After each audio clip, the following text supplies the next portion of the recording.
Hey everyone, hope you all are well. The first thing I'm doing today is priming the eye area as always, and I'm taking the Urban Decay Primer Potion. It's a cult favourite of mine. I'm adding a few swipes of this across the eye area and then I'm blending it in using a synthetic brush, and this will just help our eyeshadows to last all day long and they'll be free then from creasing or smudging. Next then, I'm going to add a light layer of a white eyeshadow base. My one of choice today is the NYX Jumbo Pencil in Milk. Again, I'm adding a few swipes of this creamy pencil to my lid, and then I'm taking that same brush again, and I'm just buffing this across the entire eye area. What this will do is it'll allow me to really get the most out of the colourful shadow that I'll be applying on top of it. The white base will really just make the purple pop. Then I'm taking this eyeshadow from Inglot. It's called DS493. It's a lovely lilac shade and it has a slight shimmer to it.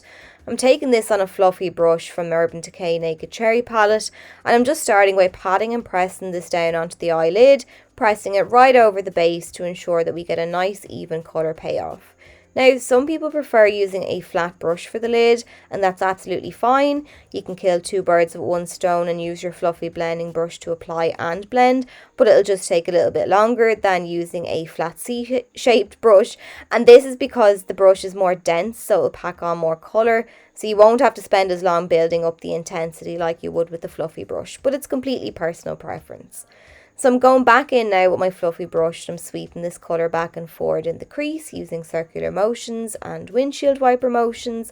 And the less product I have on my brush, the higher then I'm lifting my brush from the crease up towards the brow bone. And this will give me a nice faded effect to the shadow.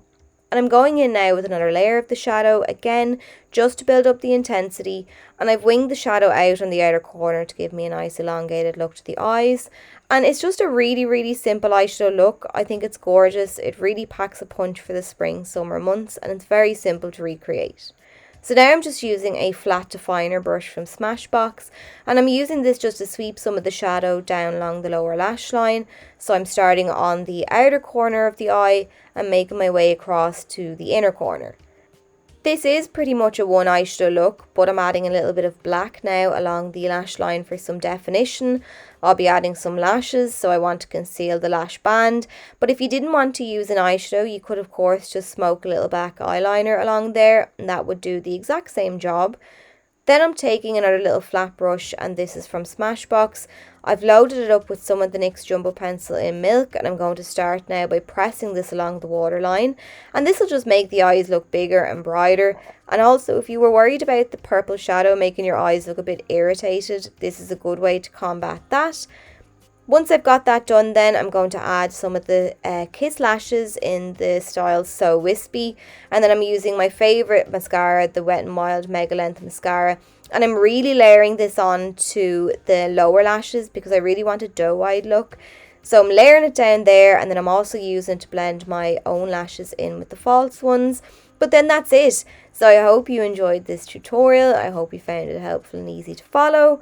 I'll definitely have more colourful looks coming up soon. Definitely more pastel looks being that we're coming into the summer months. So I hope you enjoy, and I'll catch you all very soon.